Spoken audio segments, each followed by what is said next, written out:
Saka project yakatanga sei?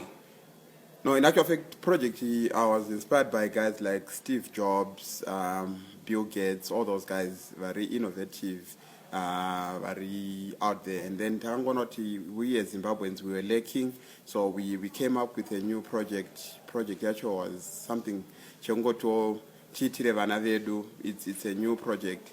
And everything they have. Panam Zimbabwe, they have everything. If you move around town, they've got the phones, they've got the iPads.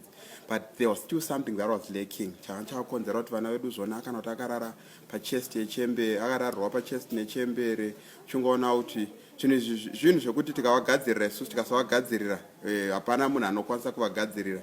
If you look at Zimbabwean kids, they're different from South African kids. Ndopanozonzwa mwana kuti ndauda kuimba zimdanso, saka takangoona kuti let's come up with something. Ndopandakabva ndangoitawo an idea yekugadzira shamhu idzi. Saka shamhu idzi takangogadzirira all ages. Shamhu dzacho dzinongogadzirwa from our original Zimbabwean bamboo tree, and hadzisi kumbodhura. Dzirikubvira pa $3 dzema preschool, and then $4 dzema grade 3 to 7, and then tinewo dzema form 1 to 4 at $5. Then there are vanoda kuita zvedhanso, ndidzo dziringoitawo ma $10. Idza dzinozoya neshamboko, ndo dzirongova.